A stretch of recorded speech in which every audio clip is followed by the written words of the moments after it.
অনেক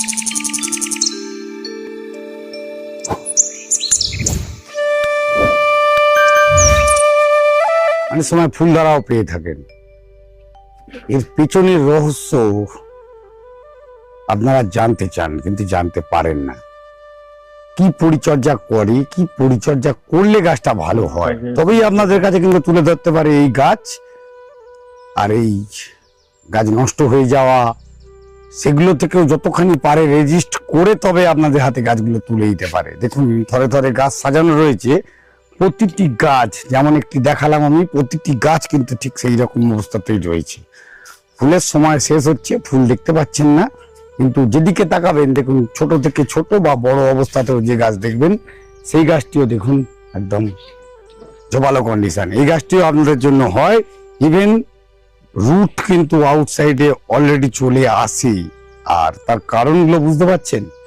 এখানে রয়েছে বেড, এই বেডের ওপর গাছটি থাকে আর তার নিচে রয়েছে ভার্মি, বালি, সিন্ডার অথবা এইরকম ধরনের জৈব কোনো জিনিস, যে জিনিসটি মাটি নয়,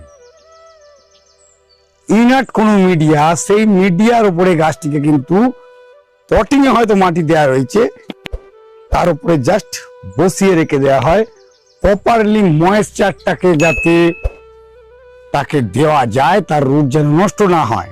আর গাছের তো টেন্ডেন্সি এটাই যে কোনো জায়গায় গাছ যদি রেখে দেওয়া হয় তার নিচে থেকে রুট বেরিয়ে যাবে। মানে সেরকম জায়গায় আপনি চুলের উপরে রাখলে যদি নিচে আপনি জল দিয়ে রাখেন, এই জলের ময়েশ্চারের জন্য এর রুট কিন্তু ধীরে ধীরে ধীরে ধীরে এর প্রবণতা থাকবে রুট বের করা। আজকে এই একটি জিনিস ঠিক কিরম ভাবে করলে ভালো হয়, ইভেন আপনারা যেখান থেকে এই গাছ কিনুন সেই গাছটি যাতে সুন্দরভাবে হতে পারে সেই জিনিসটি তুলে ধরবো আপনাদের সামনে। সঙ্গে থাকুন, দেখতে থাকুন আজকের উপস্থাপনায়।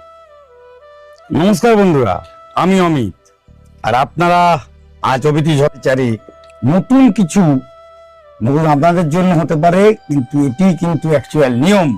আর সেই জিনিসটি ভিডিওর মাধ্যমে তুলে ধরবো একদম হাতে হাতে। যেভাবে গাছগুলো মানে বিশেষত পুষ্পাঙ্গন নার্সারিতে যে জিনিসটি করে আপনাদের জন্য করে দেয়, আর সেই পুষ্পাঙ্গনের কর্ণধার শ্রী সুজিত ঘটক মহাশয়ের কাছ থেকে জেনে নেব ঠিক কিভাবে এই গাছগুলোকে তৈরি করে, বা এই এক্সপার্ট যে এক্সপার্ট সামনে করছে এই জিনিসটি তাকেও কিন্তু তুলে ধরা হচ্ছে এখানে, যাদের হাতে তৈরি হয় এই সমস্ত কিছু নিয়ম কানুন, মানে গাছ রক্ষার নিয়ম কানুন। দেখে নি কি পরিচর্যা। এই যে আমরা সবসময় কাস্টমারদের বলি, যখন আমরা এইসব গাছগুলো পাঠাই বা কাস্টমার আমাদের কাছ থেকে নিয়ে যায়, তখন আমরা প্রথমেই বলি প্রত্যেকটা গাছকে ডবল পটিং করার জন্য। যেগুলো ছোট ছোট পটে আছে, ছোট গ্রো ব্যাগে আছে, ছোট 4 ইঞ্চি টবে আছে, আমরা বলি ডবল পটিং করার জন্য। এবং কেন বলি তার কারণ আছে, কেন ডবল পটিং করলে গাছের শিকড়ের গ্রোথ অনেক বাড়ে, গাছের কাণ্ড মোটা হয় এবং গাছ কোনোভাবেই মরবে না। এবার ডবল পটিংটা করার সময় অনেকের প্রশ্ন থাকে কিভাবে করব, সেটা আমরা হাতে কলমে আজকে দেখিয়ে দিচ্ছি। এবং তারপরেও প্রসেসও বলে দেবো যে কি করে ডবল পটিং থেকে গাছটা তুলবেন, সেটা নিয়েও অনেকের ডাউট থাকে। তো আমরা কি করি, আমরা এখানে একটা মিডিয়া তৈরি করে রেখেছি। 50% বালি আর 50% ভার্মি কম্পোস্ট। যার গোবর সার আছে সেই গোবর সারও ইউজ করতে পারেন। এখানে যে মানে একদম ছোট বালি ইউজ করতে হবে তা না, যে কোনো ধরনের বালি ইউজ করুন তাতেই হবে, ঠিক আছে। এবার এটা কি করছি, আমরা প্রথমে টবে ওই খোলাম কুচি দিয়ে ফুটোগুলো বন্ধ করে নেব, যেটা নর্মালি করি আমরা।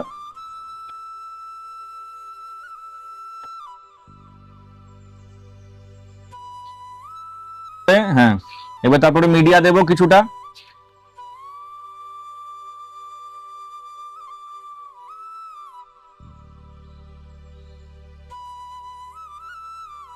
এবারে এইটার এই তলার পোর্শনটা, এই জায়গাটা কেটে ফেলবো।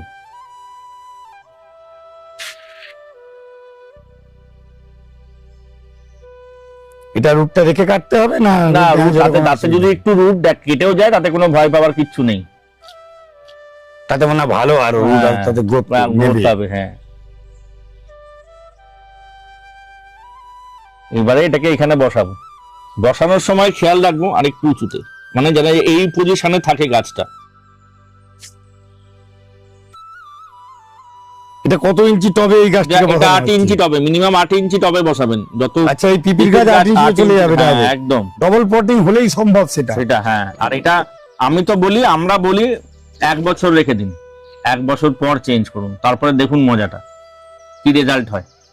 এইভাবে থাকবে এটা বসানো। এরপরে এখানে আমরা জল দেব, হিউমিক অ্যাসিডের জল দিতে পারি, নর্মাল জল দিতে পারি, কোনো অসুবিধা নেই। এই প্রসেসটা হয়ে গেলে এবারে লোকে সবারই প্রশ্ন, খাবার কোথায় দেবো? খাবার এটাতেই দেবো, অল্প অল্প করে খাবার দেবো এটাতে। আর এইখানটায় শুধুমাত্র জল দিতে থাকবো, বা হিউমিক অ্যাসিডের জল দিতে পারি, কাটিং এর জল দিতে পারি। এবং এই জিনিসটা আমি বলি, যেই জন্য আমরা 8 ইঞ্চি পট নিয়েছি, মিনিমাম 1 বছর রেখে দিন, দেখুন তারপরে গাছের গ্রোথ কি হয়। এইবারে তারপরের প্রশ্ন যে আমি এটাকে রিপোর্ট করব কিভাবে? কিচ্ছু না, এটা বালি আছে। বালিটা যখন রিপোর্ট করার সময় হাফ বালতি জল নিয়ে যদি এটার মধ্যে ঢেলে দেন, বালি তো, বালি যতই যা কিছুর সাথে থাক, বালি হালকা হয়ে যাবে। তখন বালিটা হালকা হয়ে গেলে আমি তো সহজেই টেনেও তুলতে পারবো। যেহেতু বালির মধ্যে আছে, যত শিকড়ই থাক নিচেও একটা শিকড়ও ছিঁড়বে না, ও স্মুথলি উঠে আসবে। আচ্ছা, তারপরে উঠে আসলে তখন বাইরে বার করে শুধু এই ব্লেড দিয়ে প্লাস্টিকটা কেটে, আবার যদি মনে হয় আমি কিছু নিচের অংশ শিকড়ও কেটে দিতে পারি, নিয়ে তারপরে ফাইনাল পটিং করবো। আচ্ছা, প্রথম 1 বছর আমরা এইভাবেই রাখবো, এবং গাছের খাবার দিব এখানে অল্প অল্প করে। এই মিডিয়ায় বেশি খাবারের দরকার নেই। যখন যদি মনে হচ্ছে যে আমার বালিটা বেশি সাদা হয়ে গেছে, তার মানে ভার্মি কম্পোস্ট কমে যাচ্ছে, গাছ খেয়ে নিয়েছে, আবার দরকার হলে কিছুটা ভার্মি কম্পোস্ট দিয়ে নেবো, ব্যাস এইটুকুই। যা খাবার দেবো এটাতে, এখানে পুনিং করব, নর্মাল যা করি গাছে, মানে উপর সাইডে পুনিং পিঞ্চিং যা স্প্রে সব কিছু নর্মাল যা করি, শুধু টপটা আমার এইভাবে 1 বছর থাক, তারপরে দেখুন রেজাল্ট। আচ্ছা, এটাই তাহলে ডবল পটিং এর অ্যাকচুয়াল নিয়ম যাকে বলা হয়। হ্যাঁ, এবারে যদি গাছটা আমার গ্রো ব্যাগে থাকে, এটার থেকে দরকার হলে আমি তখন যেহেতু এটা গ্রো ব্যাগটা বড়, আমি চাইলে 10 ইঞ্চি টবও নিতে পারি, কোনো ইস্যু নেই, 8 ইঞ্চিতেও করতে পারি। এটা তখন এই তলাটা কেটে দেবো এই সাইড থেকে। এটা করার কারণ হচ্ছে, বোগেনভিলিয়া আমরা যে গাছ দেখছি, এই যে গাছটা উপরে যতটা বাড়ে প্রথম দিকে শিকড় ততটা বাড়ে না বোগেনভিলিয়া। ওই জন্য আমরা অর্ধেক সময় রিপোর্ট করতে গিয়ে রুট বল ভেঙে ফেলি, বা কিছু করতে গিয়ে গাছ মেরে ফেলি। তো সেইটা সবচেয়ে বড় একটা প্রবলেম। তো সেই জন্য সেটার থেকে বাঁচার জন্য, তারপরে অনেকের প্রশ্ন থাকে আমার কাণ্ডটা মোটা দরকার। এটা তো সম্ভব না যে প্রতিটা গাছের প্রতিটা ডালে চারা সেম স্টেমের হবে, সরু থাকতেই পারে না। আমরা কাছেও সরু থাকে গাছ, সেটাই তো আমরা মোটা করে বড় করি। ঠিক প্রসেসটা এটা, আপনি যদি এই প্রসেসটা করে মেনটেন করেন, 1 বছর রাখেন, তাহলে স্টেমও মোটা হবে, এই স্টেমটাও মোটা হবে। আমি এই প্রসেসটা ইভেন মাটিতে মধ্যে যারা গাছ করে তাদেরকেও বলি যে গাছ এইভাবে কেটে লাগাতে মাটিতে, মানে গাছ যেমন খাবার পাবে, ধীরে ধীরে শেকড়ে যেমন বৃদ্ধি পাবে, সঙ্গে করে কাণ্ড মোটা হবে, উপরের অংশ ধীরে ধীরে সবকিছু ম্যাচুরিটি আসবে। যেমন এই টবের গাছ, এই টবের গাছও তাই, টবের মায়া ছাড়তে হবে, কাটার দিয়ে এখানটা কেটে দিতে হবে। এটা যেহেতু টবে আছে, 8 ইঞ্চি টবের থেকে আরেকটু বেটার 10 ইঞ্চি টবে দিলেও অসুবিধা নেই, যেহেতু এটা বড় আছে। এটা ছোট, তার জন্য 8 ইঞ্চি টব, এটার পরিধিটা বেশি, তাহলে আমার 10 ইঞ্চি টব হলেও অসুবিধা নেই। কিন্তু রাখুন 1 বছর, কোনো কিচ্ছু অসুবিধা হবে না। আপনি আমার কথা শুনে একবার করে দেখুন গাছের রেজাল্ট। এটা হচ্ছে ডবল পটিং এর নিয়ম। এই মিডিয়াতে কোনো মাটি দেব না, শুধু বালি, গোবর সার। মাটি কেন সিন্ডারের উপর সেটাও করতে পারে। আমরা যেহেতু আমি প্র্যাকটিক্যালি আমরা এইভাবেই করে অভ্যস্ত, আমরা কাস্টমারদের এটাই বলি, কারণ সিন্ডারের থেকে বালি সহজে পাওয়া যায়।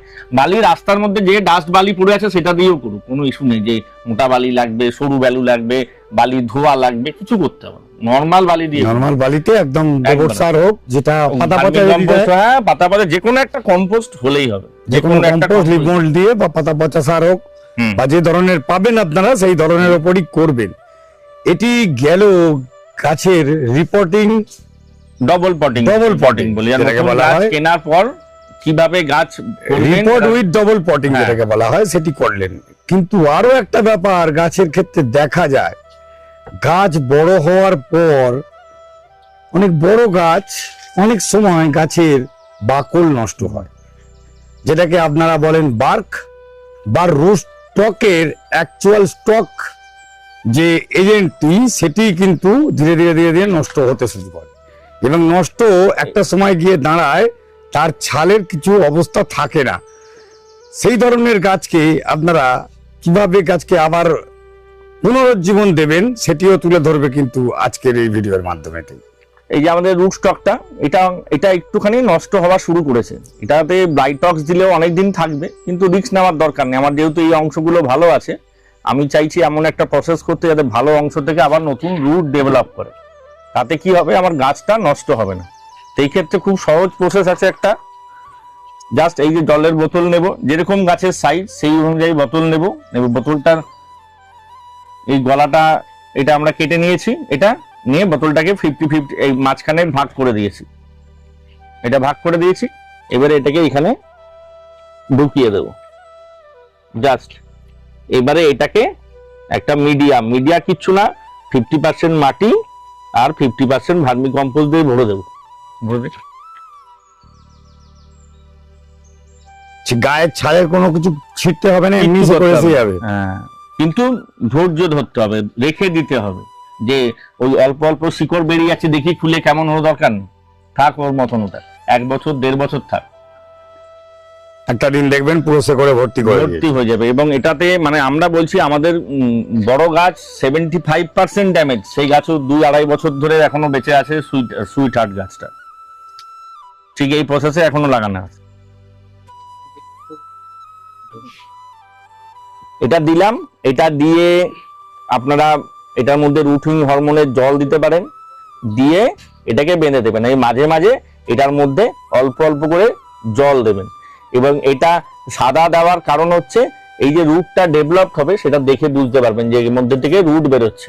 মাঝে মাঝে এর মধ্যে যখন জল দেবেন ওই কাটিং এড মিশিয়ে দিতে পারেন বা হিউমিক অ্যাসিডের জল দিতে পারেন, তবে জল খুব কম। কারণ এটা তো যেহেতু বোঝা যাচ্ছে, যেখানে দেখা যাচ্ছে যে এটা ভেজা ভেজা আছে, বেশি জলের দরকার হবে না। এটা এইভাবে থাকবে এবং এই গাছটা এইভাবে 5 বছর 7 বছর নষ্ট হবে না। এবারে যখন 1-1.5 বছর পর যদি মনে হয় আপনার রুটটা এক্সপোজ করার দরকার আছে, তখন আমি এটা খুলবো। আর আমার যদি মনে হয় আমার রুটে অত ঝামেলার দরকার নেই, আমার গাছটা ভালো থাক, তাহলে ওটা থাকবে পার্মানেন্ট, তাতেও কোনো অসুবিধা নেই। তাতে করে গাছের পুরো ওভারঅল স্ট্রেংথ তো রুট দিয়ে পেয়ে গেল। ইভেন নিচের রুট যদি নষ্ট হয়ে যায়, ওই রুটটা দিয়ে করেও গাছটি আর কোনো অসুবিধা মানে এরকম আমরা নার্সারিতেও দেখেছি। মানে গাছের নিজস্ব তো একটা ক্ষমতা আছে, আমি এখন দেখাতে পাচ্ছি না, পরে দেখাবো কোনো একটা ভিডিওতে। মোটা রুট স্টকে গাছ আছে, রুট স্টকটা কোনো কারণে নষ্ট হয়েছে, এত গাছ নার্সারিতে, ওটাকে দেখা সম্ভব হয়নি। গাছ কিন্তু নিজে পাশ দিয়ে মোটা রুট বার করে মাটি পর্যন্ত নিয়ে নিয়েছে। একদম এই প্রসেসটা করবেন, তাহলে আর কোনো অসুবিধা হবে না। এবারে এখানে যেইভাবে খাবার দিচ্ছেন, যা পরিচর্যা করছেন সেটা করবেন। 1 বছর রাখার পর যখন মনে হবে যে আমার রিপোর্ট করার দরকার আছে, তখন খুলে এটা দেখতে পারেন যে কি অবস্থায় আছে। অল্প একটু খুলে, যদি শিকড় বেশি হলো ভালো, না হলে আবার এই মাটিগুলো সরিয়ে ফেলে দিয়ে নতুন মাটি খাবার দিয়ে দেবেন। আর রিপোর্ট করবেন না, আবার কিছুদিন ওয়েট করার পর রিপোর্ট করবেন। যতক্ষণ না শিকড়টা ভালোভাবে ডেভেলপ হচ্ছে, এটা রিপোর্ট করার দরকার নেই। সুজিতার কাছে জেনে নিলাম একটা সুন্দর নিয়ম নীতি, যেটা থেকে গাছকে সুন্দর করে তোলে। আর সাথে করে পুষ্পাঙ্গন নার্সারি থেকে গাছ আপনারা অনেকেই কিনেছেন, গাছের সারের জন্য আপনারা বলেন, সার কি আপনারা অনলাইন দিতে পারবেন? হ্যাঁ, আমরা শুধুমাত্র জৈব সার দিতে পারবো। ওই জৈব সারের মধ্যে হিউমিক অ্যাসিড, ফেরোম্যাগ দিতে পারবো, fish fertiliser, Agromin soil plus, বায়োভিটা, rally gold, lip compost এখন শেষ হয়ে গেছে, আর হচ্ছে জৈব ফার্টিলাইজার, মিক্স ফার্টিলাইজার। এই কটা জিনিস আমরা বিক্রি করি। এগুলো আমরা অনলাইন অফলাইন সব ভাবেই দিতে পারবো। এগুলোকে অনলাইন অফলাইন বাসে যেভাবে নেন সেই জায়গা পেতে পারেন। সঙ্গে পেতে পারেন গাছের বোগনভেলিয়ার একদম অ্যাকচুয়াল অথেন্টিকেট আইডি যেগুলো, সেইগুলো সেখানে কোনো কম্প্রোমাইজেশন করে না, করবেও না ভবিষ্যতেও। সেই জায়গা থেকে আমরা কনফার্ম করছি আপনাদের। সঙ্গে থাকবেন, ভিডিওটি যেমন করলাম তুলে ধরার চেষ্টা করলাম গাছকে সুন্দর করে তোলার, ঠিক এইরকম ভিডিও নিয়ে ভবিষ্যতে আবারও আপনাদের সামনে অমিত আসছে ঠিক দুপুর 1টায় এইরকম ভিডিওর মতন আরো কিছু ভিডিও নিয়ে দেখা হবে। ভালো থাকবেন। প্রচন্ড গরম বাড়ছে, গাছে পরিমিত জল দিন আর গাছকে পরিচর্যা করুন। এই বলে ভিডিও শেষ করছি। নমস্কার।